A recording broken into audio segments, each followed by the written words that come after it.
Hey, what's going on, everybody? Today we're going to be looking at the Hidizs, if I'm saying that right, MP145. This is their latest kind of flagship planar magnetic headphone. This was up on Kickstarter. It's got fully funded. Nice packaging overall. It looks really nice. Gold lettering. Plenty of details on the back. I'm going to just stick that off to the side for now. Inside the box, you'll get various information and warranty cards and a QC card. You're also going to get a variety of tips, and the packaging, the outside obviously is paper, but the inside is actually plastic, which is what they do with a lot of their products, and especially the in-ears. It's always in a nice solid plastic box, so it is protected. And if you're done using the unit, you could probably use these plastic boxes for storage or something. So that's pretty cool. So you got vocal, you got balanced, and you got bass ear tips. My favorite are the balanced. They're very nice. They actually kind of remind me almost of the 07s and 08 tips that I use a lot. And you're also going to get these right here in this little capsule. I'm going to try not to spill them. So it does have tuning nozzles there. And you can change the sound with those. There is I think a treble, a low, and balanced. I have the balanced. You get this pouch besides the unit and the cable, which you see down here. We'll get into that in a minute. You get the pouch. This is probably the only downside of for a product so grand and nice like this, to have a pouch. Really, even though it does have the kind of spring steel thing there and it seals well, I expect this on like a cheaper kind of IM, but not on one like this. So the pouch is the only downside. That would be the con. I got the balanced version, and this comes with a balanced plug, and you can see the cable is very nice. Has a nice thickness, has a nice kind of plasticized, rubberized feel, generous air hooks. It's just a nice thickness overall. We'll get into the specs on that in just a minute. Then you see the units themselves. As you can tell, they are rather on the large side. So I don't know how these would fit in smaller ears, but in my ears they actually did fit decent because I'm so used to like big IMs. I don't think these are the biggest that I have, but they might be. Very well rounded, so don't worry about this kind of whale fin design on the front there with the nice kind of steps and the 3D stuff going on. It is very well rounded on the part that touches your ear, and there's a nice nozzle there. Well, we showed the filters anyway, but I'm going to just pull this off so you can see it.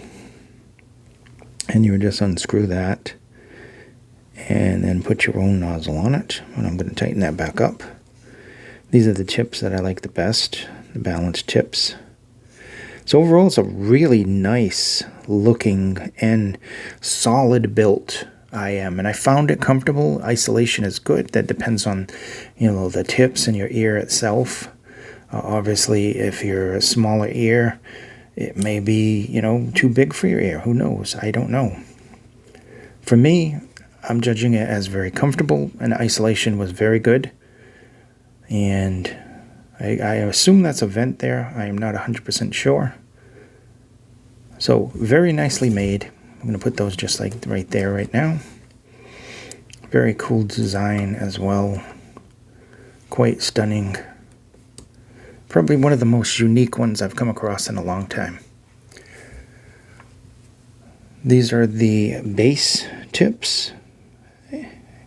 And they're okay. They're good. They're like a good quality Starline, without the little wrinkly things on the top. So let's talk about the spec-wise. Okay. So we'll go over everything here. The model is the MP145. It is a 14.5 millimeter ultra-large planar magnetic driver. It is made out of aviation aluminum alloy. Comes with high-frequency, balanced, and low-frequency filters. The cable is a high-purity silver-plated single crystal copper wire mixed with 4 strands, and the length is 1.2 meters. The connection is 0.78 2-pin gold-plated socket and pure copper plating shell. The plug is gold-plated pure copper plug. And the weight is approximately 0.19 grams, excluding the cable. Frequency response is 20 to 40 kilohertz. Sensitivity is 104 decibels, and impedance is 30 ohms. Inside the package, like we said, you get one 3.5 meter or 4.4 meter earphone cable, the MP145 IMs, a storage bag, 9 pairs of ear tips, user manual, warranty card, and 3 pneumatic sound tuning filters. So let's get into the sound on this. Okay, this has a classic kind of, and I have a lot of planar headphones, so this kind of has that classic planar headphone kind of sound to it, which is really nice. It is like an overall kind of smooth, natural sounding IM. I don't personally find any harshness on this whatsoever, so that's very good. Bass-wise, the bass is planar bass. It is not dynamic bass. You're not going to find it to be this ultra pounding kind of thing. There's very good control and speed there. There's a fast decay, but ultimately the sub bass does have a nice rumble to it. Mid bass has a very good impact and punch. Well, not the most impactful, obviously not dynamic. It still is very enjoyable. I even think some bass heads, discerning ones, will like it because of the amount of details and speed that you get with this.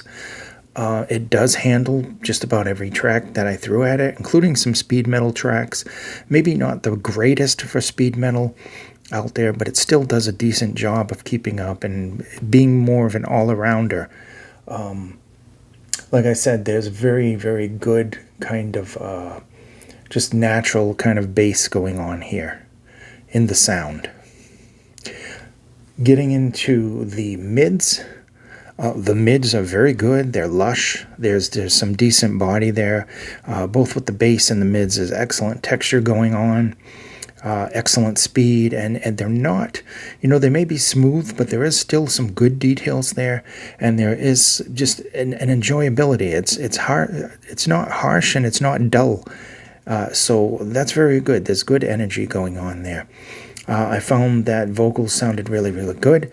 There was a slight recession in the vocals, nothing major. This isn't really a V shape. I think this is more of a U shaped in general.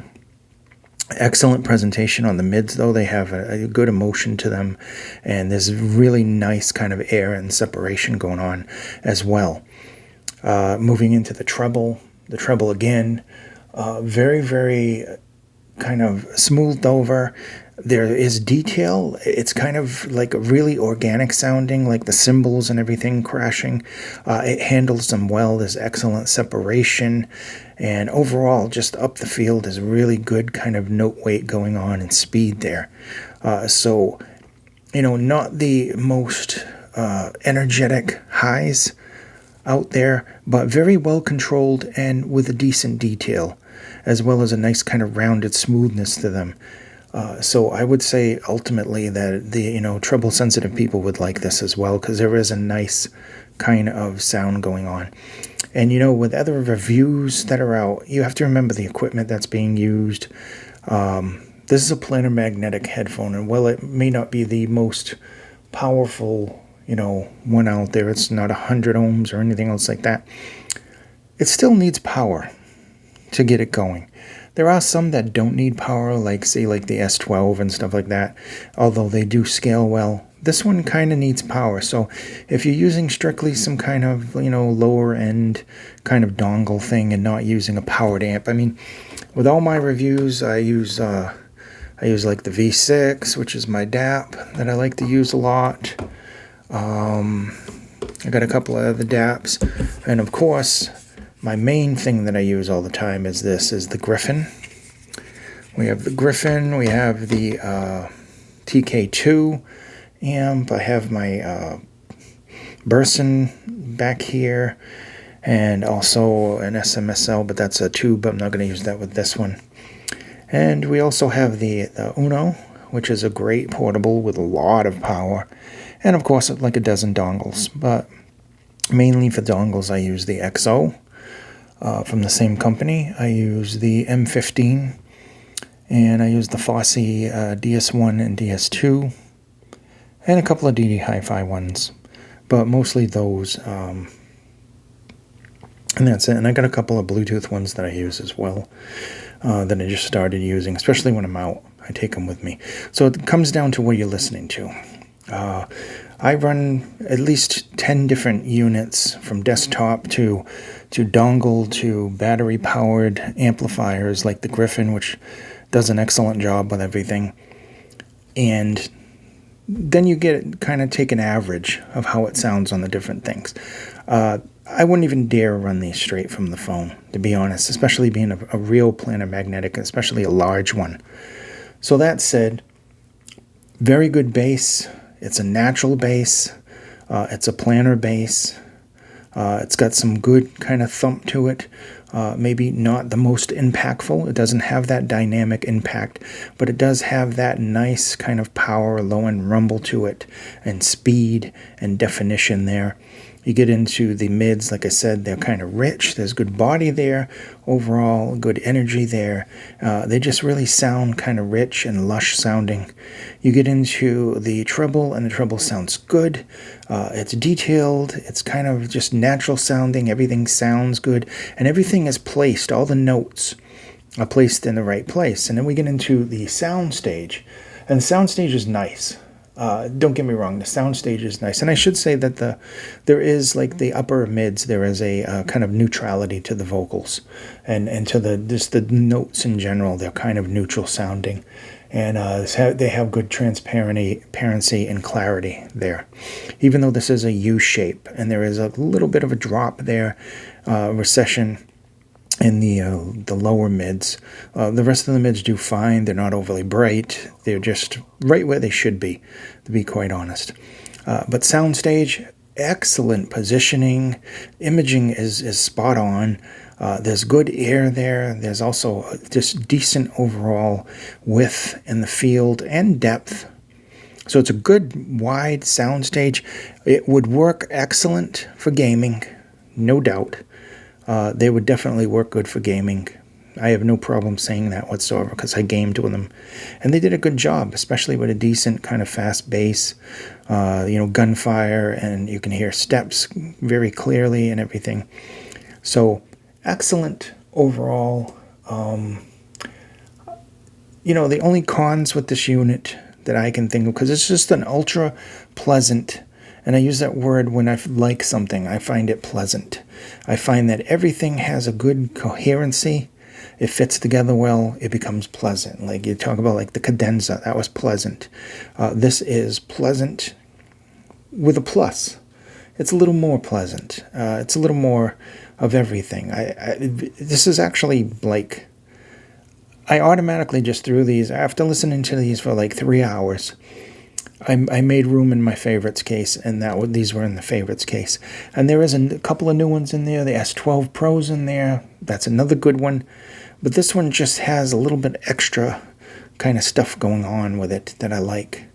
I also like the design. It's pretty cool. So ultimately, do I like these? Yes, I do like these. I would recommend these. From my personal listening tastes, which is a little eclectic, everything from speed metal to Madonna, it really just, I even listen to some country too as well. Classical, definitely. This just fits as a good all-around kind of just nice, pleasantly tuned, non-offensive tuned IAM.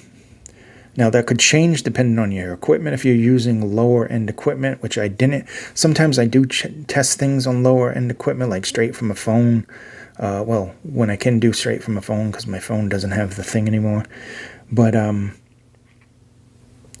sometimes I tested this being planar magnetic. I didn't see the reason in testing it that way. So really, we're going to be hitting the 15-minute mark. So I'm going to be signing off. But ultimately, I just love these things. Thank you so much for watching. Please be safe. This has been the MP145. This is a planar magnetic from Hidizs, and I really do like this one. Thank you for watching. Bye-bye.